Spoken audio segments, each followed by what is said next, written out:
Assalamualaikum warahmatullahi wabarakatuh. Alhamdulillahilladzi amarna bit-taslim war-ridha wa nahana 'anil i'tiradi wa ila ghairillahi ta'ala. Asyhadu an la ilaha illallah fi hali wa ali wa asyhadu anna Muhammadar Rasulullah al-mu'tam bil ardi was sama al-mawsuf bis safa wal wafa.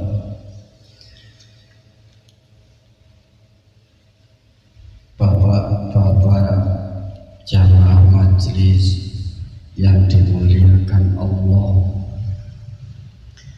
pertama-tama marilah kita panjatkan puja-puji syukur kita kehadirat Allah Subhanahu wa Ta'ala yang telah mengumpulkan kita di majelis ini yang insya Allah barokah. Mudah-mudahan perkumpulan ini menjadi perkumpulan muqaddimah yang suatu saat Allah akan mengumpulkan kita di surganya. Amin amin ya rabbal alamin. Kedua kalinya salawat dan salam semoga tetap tercurahkan kepada junjungan kita Nabi besar Muhammad sallallahu alaihi wasallam.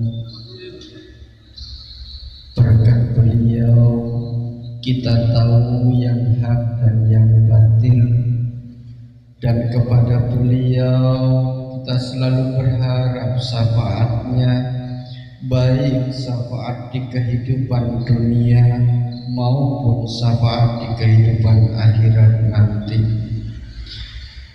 Bapak-bapak yang dirahmati oleh Allah, alhamdulillah kita sudah memasuki hikmah yang nomor 17 dari kitab Hikam Ibnu Athaillah As-Sakandari. Sebelum kita mulai, mari kita tawasul terlebih dahulu yang kita khususkan kepada Ibnu Athaillah As-Sakandari. Mudah-mudahan ilmu yang kita pelajari di dalam kitabnya membawa keberkahan dalam kehidupan kita dan menjadi wasilah agar kita selalu dekat dengan Allah dan dibimbing oleh Allah Subhanahu wa Ta'ala. Ala hadihi wa ala kulli niyatin shalihah. Al-Fatihah.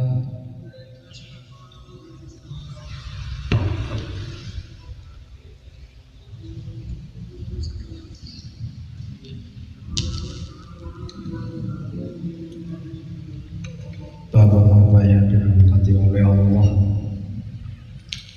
Al-Hikmah As-Sabi'ah Asyarah Minal Hikamil Athaiyah.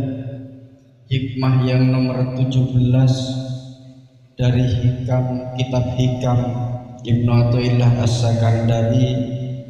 Qala al-musannif rahimahumullah ta'ala wa nafa'ana bihi wa bi ulumihi wa maddana fi madaratihi wa asrarihi fid dharain amin. Hikmah yang nomor 17 ini Ibnu Athaillah dawuh, ma taraka minal jahli say'an man arada ayyuhdisa fil waqti wa ma adharahu Allahu fihi. Ma taraka minal jahli, tidak meninggalkan, minal jahli dari kebodohan, say'an kepada sesuatu. Tidak meninggalkan dari kebodohan berarti masih bodoh. Kalau terjemah bebasnya, salah satu bentuk dari kebodohan yang dimiliki oleh manusia itu apa? Siapa? Man arada ayyuhdisa fil waqti wa ma adharahu Allahu fihi. Salah satu bentuk dari kebodohan itu adalah orang yang selalu menghendaki bisa memperbaharui, melakukan sesuatu yang berbeda di dalam waktu yang berbeda, di dalam satu waktu yang tidak ditetapkan, yang tidak ditampakkan, ma'adharohu, yang tidak ditampakkan, yang tidak ditetapkan oleh Allah Subhanahu wa ta'ala. Apa maksudnya? Di dalam salah satu tafsir dan di dalam salah satu syarahnya, idza aqamallahu subhanahu wa ta'ala abdan bihalin minal ahwali badaniyan kana aw qalbiyan la yadumu sar'a fal yalzimu dhalik fal yuhsinu adabullah fal yarda bidhalik wala yantakilu ila ghairu ma huwa fihi hatta yanqulullahu subhanahu wa ta'ala wa idan taqala ila ghairu ma huwa bihi qad jahala rabbahu wal jahlu billah ajhalu min jahlil murakkab. Idza aqamallahu subhanahu wa ta'ala, jika Allah sudah menempatkan posisi seorang hamba, jika Allah sudah menempatkan seorang hamba itu di dalam satu posisi, bihalin minal ahwali, dalam satu keadaan dari berbagai keadaan, sugih, miskin, untung, sedih, tidak sedih, Allah yang menempatkan hamba dalam satu posisi itu, badanian, persoalan-persoalan tubuh, keadaan yang sifatnya badani, au qalbiyan, hati. Badanian itu apa? Boleh dunya, woyo, itu kan badan, fisik. Qalbiyan itu sedih, kayak gitu. La yadumu sar'ah. Kalau Allah sudah menempatkan satu posisi manusia, dan posisi itu la yadumu sar'ah, tidak dicela dan tidak dihina atau tidak bertabrakan dengan syarat. Fakir tapi taat, tidak bertabrakan kan? Kaya taat, tidak bertabrakan. Tidak bertabrakan dengan syariat, tidak menyalahi kepada syariat, fal yalzimu dzalik, maka lazimkan. Fal lazim itu apa ya? Terima kondisi itu. Fal yuhsin adabullah, dan perbaiki adab kita kepada Allah. Fal yardo bidzalik, dalam kondisi apapun kita, fal yardo bidzalik, maka kita harus ridho terhadap kondisi yang diberikan Allah. Nanti penjelasannya. Wala yantakilu ila ghairu ma huwa fihi, dan jangan pernah berpindah kepada keadaan yang Anda inginkan. Kalau kita ditempatkan dalam posisi yang tidak punya keinginan, kita punya loh. Keinginan kita punya. Keinginan boleh, tapi ketika kita ditempatkan di dalam satu posisi, kemudian kita pindah ke posisi yang lain, maka ini yang tidak diperbolehkan. Nanti penjelasannya. Hatta yanqulullahu subhanahu wa ta'ala, jangan berpindah sampai Allah sendiri yang memindahkan diri kita. Wa idzan taqala ila ghairu ma huwa bihi, jika seandainya kemudian Anda berpindah dari satu tempat yang telah ditetapkan Allah kepada tempat yang Anda inginkan, qad jahala rabbahu, maka sudah betul-betul bodoh terhadap Tuhan. Kita tidak pernah tahu kepada Allah. Wal jahlu billah, dan orang yang tidak tahu kepada Allah, wal jahlu billah ajhalu min jahlil murakkab, itu lebih bodoh daripada orang yang jahil murakkab.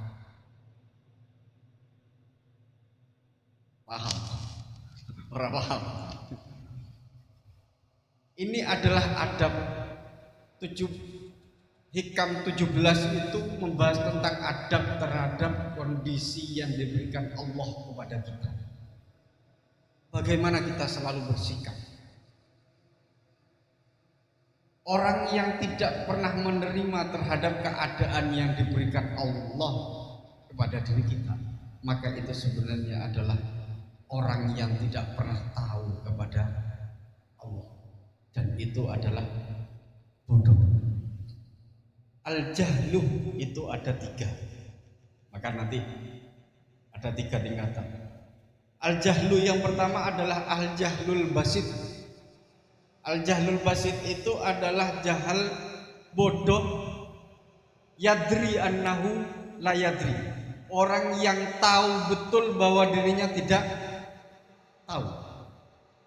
Orang yang tahu betul bahwa dirinya bodoh.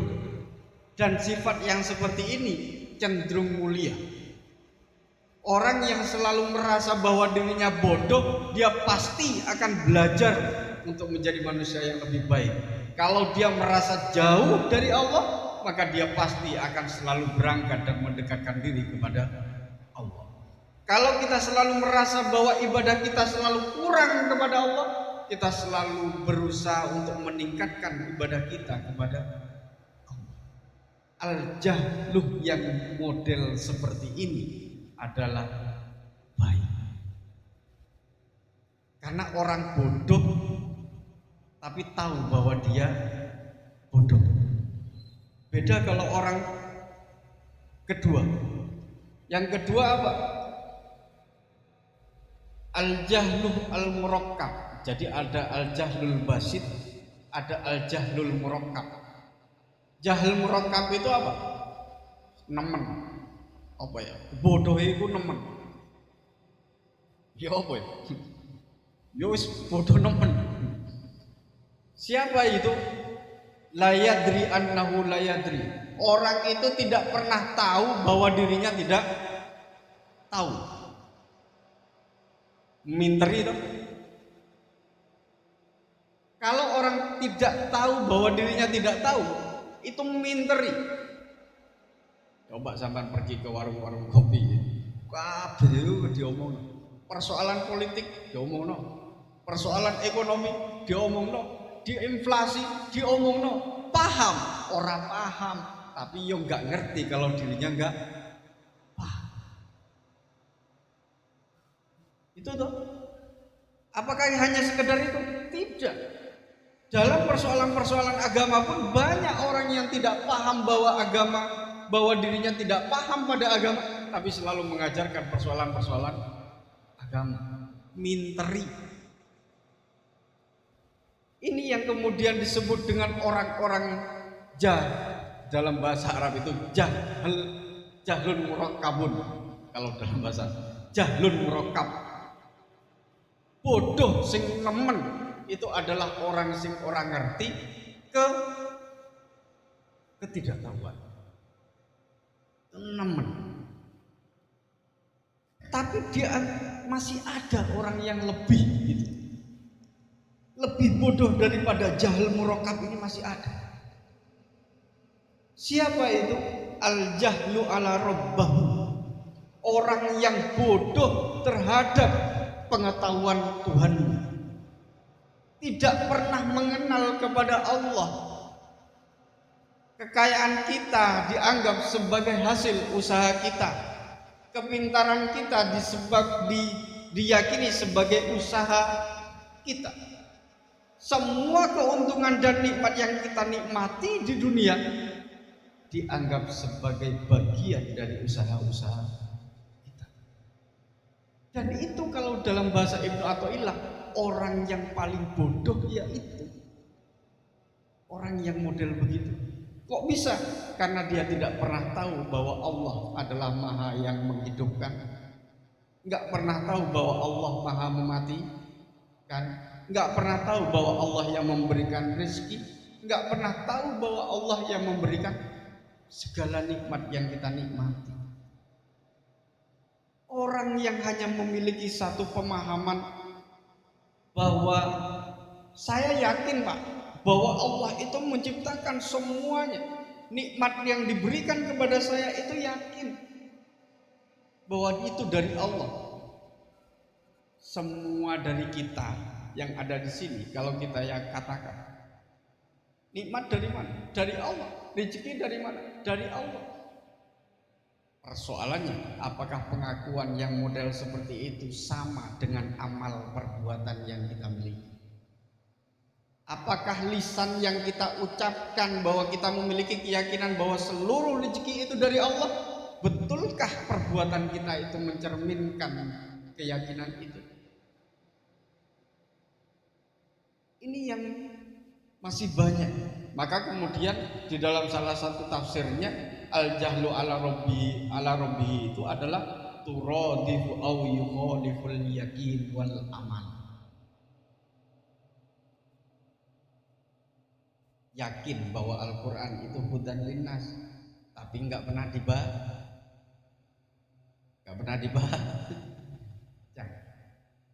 Beda toh? Yakin kan? Tapi perilaku kita tidak. Yakin bahwa kemudian mengeluarkan harta zakat dan lain sebagainya itu harus dikeluarkan, tapi yang kenyataannya yakin bahwa bulan puasa Ramadan yang nanti akan datang, bulan Ramadan adalah bulan puasa, yakin, tapi warung kopi banyak di siang hari. Apakah kemudian orang-orang yang berada di warung itu tidak memiliki keyakinan bahwa bulan Ramadan bulan puasa? Yakin,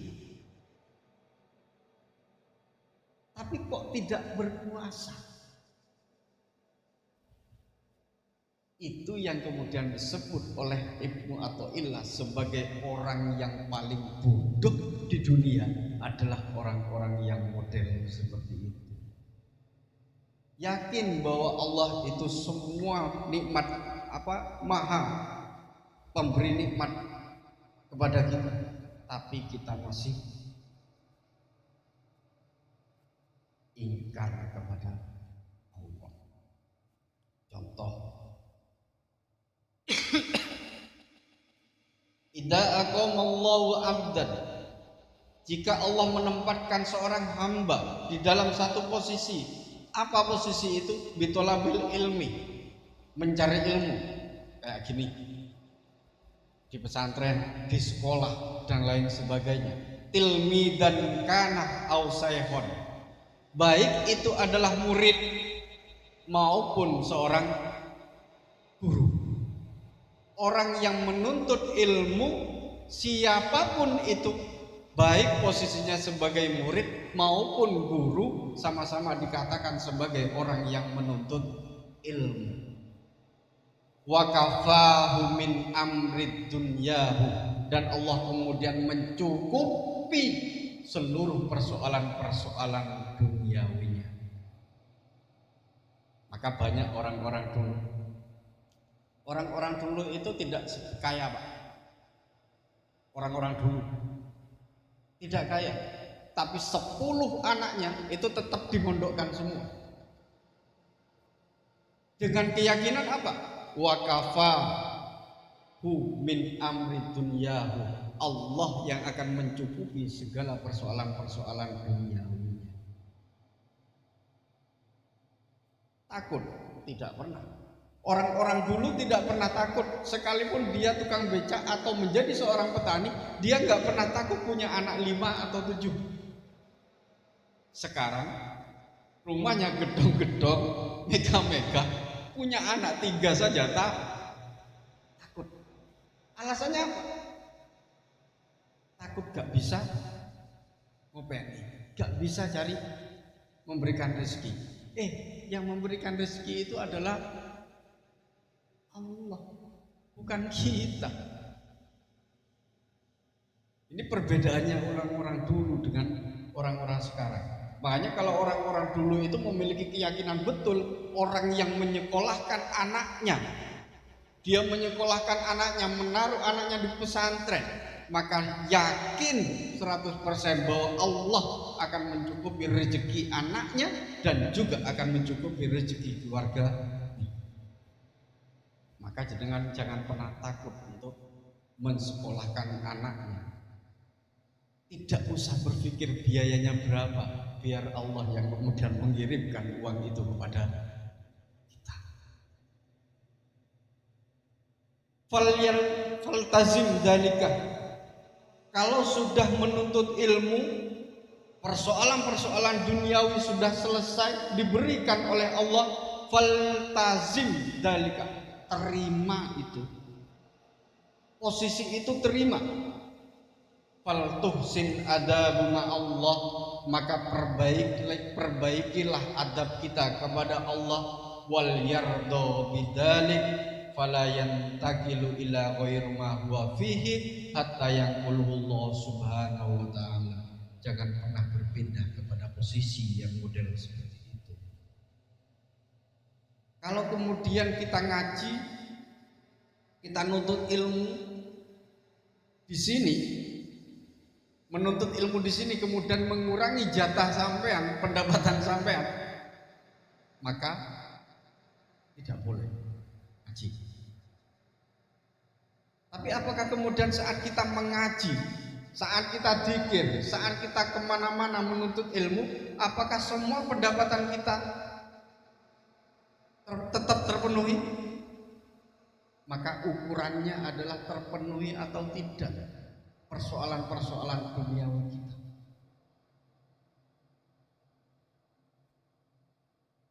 Dan jangan berpindah pada persoalan-persoalan itu.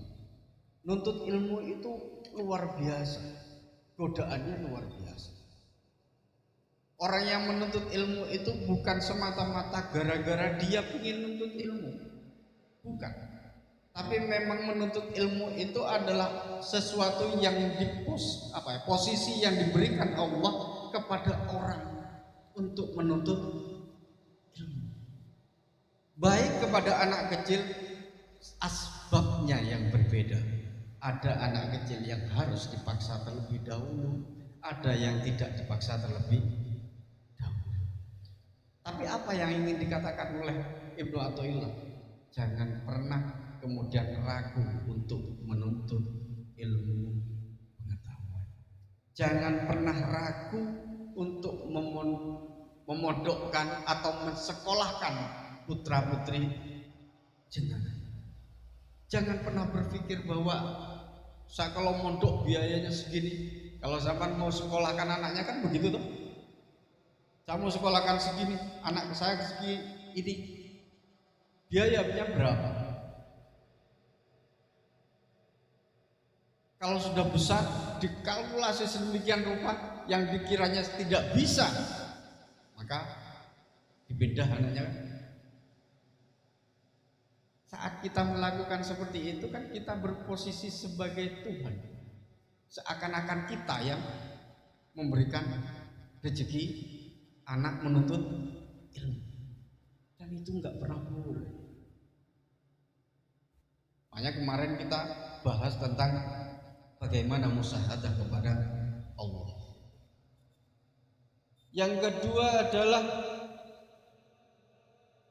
idza aqamallahu abdan bitijarati aw sun'ati ma'as salamadinihi. Jika Allah menempatkan seseorang kepada satu posisi bitijaratin dengan perdagangan sing dagang, aw sun'ati atau yang memproduksi. Berdagang, memproduksi, wis usaha lah, jadi pengusaha. Dengan menjadi seorang pedagang usaha ma'as salamadinihi, agamanya tetap selamat. Kita menjadi pengusaha, kita bekerja berdagang, sholat tetap kita jaga, puasa tetap kita puasa. Wal muhafadzatu auradi, dan juga menjaga wirid dan dzikirnya. Kita menjadi seorang pengusaha, tidak menghilangkan kebiasaan kita sholat jamaah, tidak menghilangkan diri kita untuk selalu berpuasa, dan juga tidak pernah menghilangkan kebiasaan kita berzikir kepada Allah. Wal kafayatu 'alal muhnati man talzamu muhnatuhu. Dan tijarah, dagang itu, wal kifayah, mencukupi terhadap semua tanggungan kita. Ya anak istri lah. Kita berusaha, anak istri dicukupi dengan penghasilannya, agama kita terselamatkan, sholat kita tetap kita jaga, wirid dan zikir kita tetap kita jaga. Kalau itu sudah ada dalam diri kita, senajan usaha kita kecil, yang penting kifayah, mencukupi terhadap keluarga. Faltasim bidalik, maka terima posisi itu, karena itu adalah posisi yang diberikan Allah kepada hambanya. Syaratnya dinu salamah dinihi wal muhafadhu ala auradihi wal kifayah alam nati. Syaratnya 3. Satu adalah agamanya selamat, yang kedua zikirnya tetap terjaga, wiridnya, yang ketiga adalah perdagangan dan usahanya mencukupi kepada keluarganya. Yang berbeda kan mencukupi kebutuhan dengan keinginan. Orang itu kan tidak pernah selesai dengan persoalan dunia, bukan gara-gara kebutuhannya, tapi gara-gara keinginannya. Rumah kecil mau direnovasi untuk menjadi besar. Keinginan apa kebutuhan? Kebutuhan kita makan Sabtu piring nasi, tempe, tahu, kenyang kita. Tapi kita neko-neko pergi untuk ke luar dengan yang lebih mahal. Cari apa sih? Keinginan. Kalau kemudian kita menuruti keinginan diri kita sampai mati baru selesai. Karena keinginan tidak akan pernah bisa dipenuhi oleh siapapun. Punya motor 1 pingin 2, pingin mobil, punya mobil 1 pingin 2. Kalau istri, Pak Bipin yang bisa jawab. Itu syaratnya ini. Kalau Anda berusaha, maka syaratnya adalah 3. Selama agama terjaga, wirid terjaga, dan juga mencukupi terhadap kebutuhan-kebutuhan yang kita tanggung, itu adalah posisi yang betul-betul diberikan Allah kepada diri kita. Berarti kalau kemudian seandainya kita menjadi berada di dalam tijarah, perdagangan, harta mencukupi, tapi kemudian sholat kita tinggal,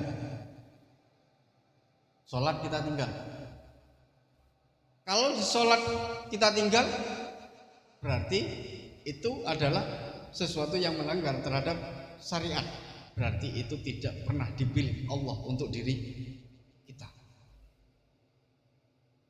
Jadi gampang untuk melihat apakah posisi hari ini kita itu dipilih oleh Allah atau tidak, maka apakah agama kita terselamatkan atau tidak dengan pekerjaan yang model seperti itu. Kalau seandainya kemudian melanggar kepada syariat, sampai pergi ke klub-klub, pergi ke klub-klub, di sana jualan Homer dijual dan lain sebagainya, barang-barang haram kemudian dijual. Apakah itu adalah pilihan yang posisi yang dipilihkan Allah kepada hambanya? Maka jawabannya tidak. Kalau itu adalah posisi yang tidak pernah dipilihkan Allah bagi hambanya, maka wajib hukumnya adalah intikal, pindah ke tempat yang dipilih Allah. Syaratnya salamah dinihi muhafadhu auradihi wal kifayah ala muhnatihi. Syaratnya itu. Jadi kalau kemudian sampai kerja tapi melalaikan sholat, melalaikan puasa, dzikir yang biasa kita sholat tahajud, ternyata setelah kita kerja enggak sholat lagi. Berarti itu bukan posisi yang dipilihkan Allah bagi kita. Jadi gampang kalau ingin melihat apakah posisi kita hari ini itu betul-betul dipilih oleh Allah atau dipilih oleh nafsu kita. Bapak-bapak yang dirahmati Allah, kita lanjut. Wa idza aqamallahu 'abdan bihukumah. Jika kemudian Allah menempatkan seorang hamba di dalam posisi hukumah, pemerintahan, pegawai, pejabat dan lain sebagainya, ma'as salamatinihi, jadi pejabat sing sregep salat, jadi pejabat sing sregep poso, jadi pejabat yang taat kepada aturan-aturan agama, wal muhafadzah, dan juga menjaga kepada zikir dan wiridnya, wal kifaya ala muhnatu man talzimumunatu fal tasim dalik. Maka tempati posisi itu, terima posisi itu, dan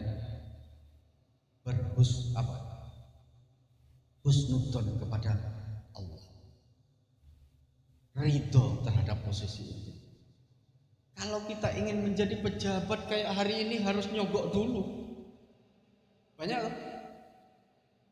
Jadi pejabat ingin nyogok dulu. Apakah itu yang kemudian dipilihkan Allah? Tidak. Bukan. Sesuatu yang kemudian kita lakukan, jabatan yang penuh dengan dosa. Pejabat korupsi, kalau tidak jadi pejabat tidak korupsi. Jadi pejabat kemudian harus menghina orang, tidak menjadi pejabat tidak menghina orang. Kalau kemudian jadi pejabat, agama kita tidak selamat, berarti kita tidak pantas untuk menjadi seorang pejabat. Gak pantas. Nah, cuman kan kita hari ini di Indonesia itu nggak pernah sadar pejabat-pejabat kita. Pejabat kita kalau kena korupsi, yang asalnya tidak pernah pakai kopiah, tidak pernah pakai kerudung, kena ketangkap KPK, mau masuk penjara, kopiahnya dipakai, kerudungnya dipakai, sambil cengengesan seakan-akan tidak pernah berdosa. Itu orang-orang hari ini. Padahal kalau dalam ilmu Athaillah jelas orang yang kemudian memiliki kesadaran bahwa dia pejabat, tapi kalau di lingkaran pejabatnya itu penuh dengan dosa, membuat dia terjerumus dalam dosa, maka itu bukan pilihan Allah, tapi pilihan nafsunya. Idza aqaballahu 'abdan fi fakrin. Nah ini. Jika Allah menempatkan seorang hamba dalam kondisi fakir. Fakir itu apa? Bukan miskin. Fakir itu adalah kebutuhan kita dalam satu hari itu, katakanlah 10.000. Kebutuhan kita 10.000, kita dengan saudara-saudara, dengan anak-anak maksudnya, dengan anak-anak satu keluarga itu 10.000. Tapi penghasilan kita dalam kerja itu 5.000. Enggak sampai 10 lah, atau 7.000. Jadi penghasilan kita dalam satu hari itu 7.000, sedangkan kebutuhan kita itu 10.000. Itu adalah fakir. Jika Allah menempatkan seorang hamba dalam kondisi fakir seperti itu, apa yang harus dilakukan? Fasobar, maka bersabarlah. Warridho bidalik, dan ridho terhadap kondisi seperti itu. Dan ini yang jarang. Fala yatlub minallah al-ghina. Jangan pernah mencari dari Allah kekayaan. Jangan doa minta sugih. Padahal kalau kita selalu merasa bahwa diri kita itu miskin, diri kita miskin, sholat kita sergep, puasa kita sergep, mesti jaluke sugih. Ya toh? Kalau di dalam hikam itu enggak.